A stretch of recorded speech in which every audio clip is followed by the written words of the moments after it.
ನಮಸ್ಕಾರ ಸ್ನೇಹಿತರೆ. ಬೆಳಗ್ಗಿಂದ first meal time ಆಗಿದೆ. ಈಗ 1 ಗಂಟೆ ಕಾಣಿಸುತ್ತೆ ಅನ್ಕೋತೀನಿ.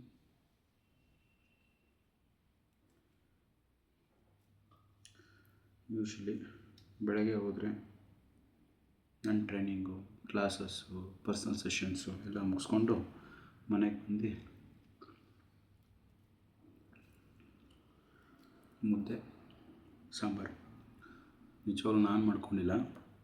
ಬರ್ತಾ ಹಂಗೆ ಮನೆ ಹತ್ರ ಒಂದು ಹೋಟೆಲ್ ಇದೆ, ಅಲ್ಲಿ ಪಾರ್ಸಲ್ ತೊಗೊಂಡು ಬಂದಿದ್ದೀನಿ. ಯಾಕಂದರೆ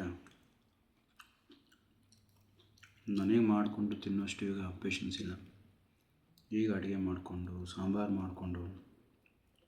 ಮಾಡ್ಕೊಳ್ಳೋಕೆ ಬರಲ್ಲ ಅಂತ ಇಲ್ಲ, ಬರುತ್ತೆ. ಫ್ರೀ ಇದ್ದರೆ ಖಂಡಿತವಾಗ್ಲೂ ಮಾಡ್ಕೋತೀನಿ.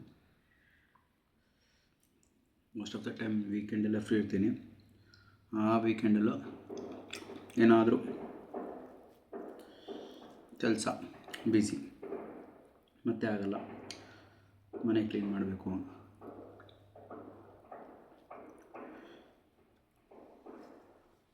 ಏನೋ ಒಟ್ಟಿನಲ್ಲಿ ಜೀವನ ಸಾಗಿಸ್ತಾ ಇದ್ದೀವಿ.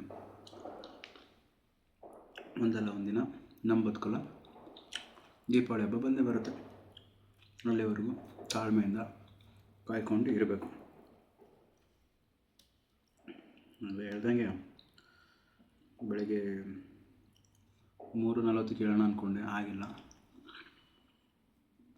ಭಾಳ ವರ್ಷಗಳ ನಂತರ ಮನೆಯ ಆಚೆ ಕಡೆ,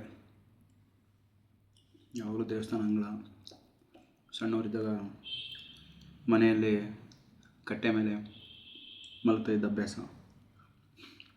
ಸುಮಾರು ವರ್ಷಗಳ ನಂತರ ಓಪನ್ ಟೆರೆಸ್ ಮೇಲೆ ಮಲ್ಕೊಂಡಿದ್ದೀನಿ.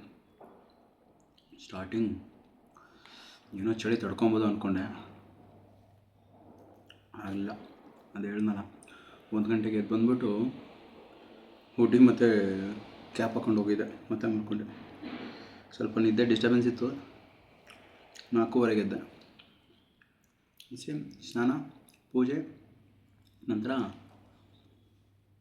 ಅಕಾಡೆಮಿಗೆ ಹೋಗಿ ನನ್ನ ಟ್ರೈನಿಂಗ್ ಮುಗಿಸ್ಕೊಂಡು ಮತ್ತು ಇಂದ್ರನಗರಿಗೆ ಹೋಗಿ ಅಲ್ಲಿ ಸುವೆಲ್ಗೆ ಟ್ರೈನ್ ಮಾಡಿ ಬರುವಾಗ ನನ್ನ ಮನೆಗೆ ಅಲ್ಲೇ ಆ ಜಿಮ್ಮಲ್ಲೇ ಬಿಟ್ಟು ಬಂದ್ಮೇಲೆ ಅವನಿಗೆ ಫೋನ್ ಮಾಡಿ ಪೋರ್ಟರಲ್ಲಿ ಸೆಂಡ್ ಮಾಡಪ್ಪ ಅಂದ್ಬಿಟ್ಟು ಕಳಿಸ. ಇವಾಗ ಬಂತು ಬರೋಷ್ಟರಲ್ಲಿ ಮನೆಗೆಲ್ಲ ಇದು ಊಟಕ್ಕೆ ಮುದ್ದೆ ಮತ್ತು ಒಂದು ರೈಸ್ ಪಾರ್ಸಲ್ ತೊಗೊಂಡಿದ್ದೆ. ತಿಂದ್ಬಿಟ್ಟು ಶಿವನಿ ಅಂತ 1 hour 2 hour ನಿದ್ದೆ ಹೊಡೆಯೋದು. ಆಮೇಲೆ ಮತ್ತೆ ಎದ್ದು 4 ಗಂಟೆಗೆ ಅಕಾಡೆಮಿಗೆ ಹೋಗೋದು. ಯಾಕೆ ತುಂಬ ಜನ ಕೇಳ್ತಾರೆ, ಏನು ಅಷ್ಟೊಂದು ತಿರುಗಾಡ್ತಾ ಇರುತ್ತೆ ಯಾಕೆ ಅಂತ. ಯಾಕಂದರೆ ದಿನ ಪೂರ್ತಿ ಅಲ್ಲಿ ಇಲ್ಲಿ ಸುತ್ತಾಡೋದು, ಟ್ರೈನಿಂಗ್ ಮಾಡೋದು, ಅವ್ರಿಗೆ ಟ್ರೈನ್ ಮಾಡೋದು ಅದೇ ಆಗುತ್ತೆ. ಟ್ರಾವೆಲ್ ಮಾಡಿದಾಗ ಏನೋ ಒಂಥರ ಮನಸ್ಸಿಗೆ ಸಮಾಧಾನ. ಸಿಟಿಯಿಂದ ಕೆಲಸ ಒತ್ತಡಗಳು ಎಲ್ಲದರಿಂದ ದೂರ ಹೋಗೋದು,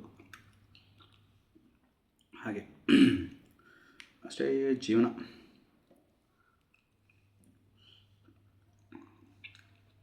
ಮುದ್ದೆ ಆಯಿತು, ಸ್ವಲ್ಪ ರೈಸ್ ಇದೆ, ರೈಸ್ ತಿಂತಿಲ್ಲ. ಇಷ್ಟ ಬಂದಷ್ಟು ರೈಸು. ಮೇನ್ ಮನುಷ್ಯಂಗೆ ಏನಂದರೆ, ಎಸ್ಪೆಷಲಿ 30 ವರ್ಷ ವಯಸ್ಸಾದಮೇಲೆ ಊಟ ಎಲ್ಲ ಸ್ವಲ್ಪ ಮಿತಿಯಾಗಿ ಮಾಡಬೇಕಂತ. ಸೊ ಹಾಗಾಗಿ ಏನಪ್ಪ ಟೆಂಟನ್ ಅಂತ ಮ್ಯಾಚ್ ಕೊಡ್ತಿದ್ಯಾ. 2 ವಡೆ, ಮಸಾಲ ವಡೆ, ಅದ ನಂತರ ರೈಸ್ ಬಾತ್.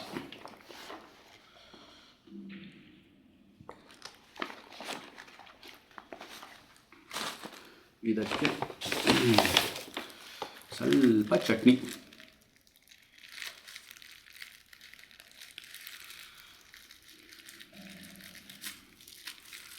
ಸ್ವಲ್ಪ ದಿನ ಹಿಂದೆ ನಮ್ಮ ಅಮ್ಮ ಇದ್ರ ಜೊತೆಲಿ, ಆದರೆ ಪಾಪ ಅವರಿಗೂ ಕಷ್ಟನೇ. ಅವರು ಎಲ್ಲ ವಯಸ್ಸು ಊರಲ್ಲಿ ಕಳೆದಿರೋರು ಸಡನ್ನಾಗಿ ಇಲ್ಲಿ ಬೆಂಗಳೂರಲ್ಲಿ ಬಂದು ಯಾರೂ ಪರಿಚಯ ಇಲ್ಲ ಏನಿಲ್ಲ ಈ ರೀತಿ ಜೈಲದಂಗೆ ಆಗ್ಬಿಡ್ತವ್ರಿಗೆ ಪಾಪ.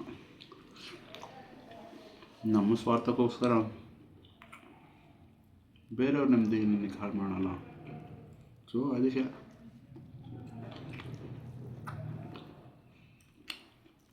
ಅವರಿಗೆಲ್ಲಿ ಖುಷಿ ಸಿಗುತ್ತೋ ಅವರಿಗೆಲ್ಲಿ ನೆಮ್ಮದಿ ಸಿಗುತ್ತೆ ಊರಲ್ಲಿ, ಓಕೆ ಆರಾಮಾಗಿ ಊರು, ನಮ್ಮೂರು ಶಿವಮೊಗ್ಗ ಅಲ್ಲಿದ್ದಾರೆ.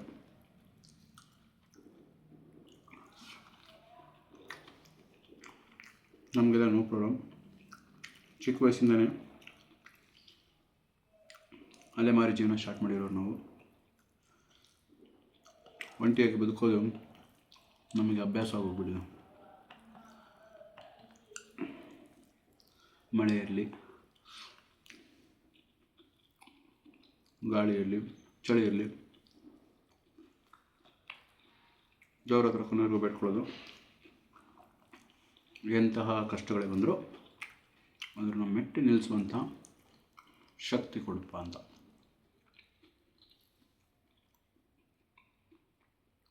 ದೇವರು ಕೊಟ್ಟಿದ್ದಾನೆ, ಸದಾ ಕೊಡ್ತಾನೆ ಅಂದ್ಕೊಂಡಿದ್ದೆ.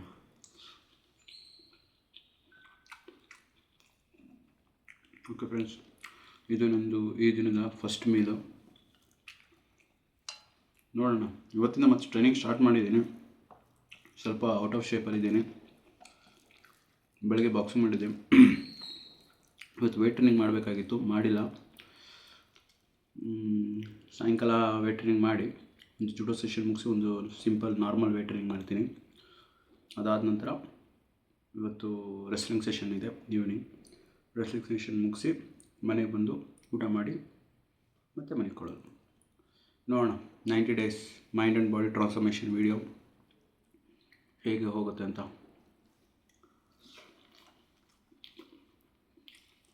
ಹೀಗೆ ಅಪ್ಡೇಟ್ ಮಾಡ್ತಾ ಇರ್ತೀನಿ, ನೋಡ್ತಾ ಇರಿ, ಸಪೋರ್ಟ್ ಮಾಡ್ತಾ ಇರಿ.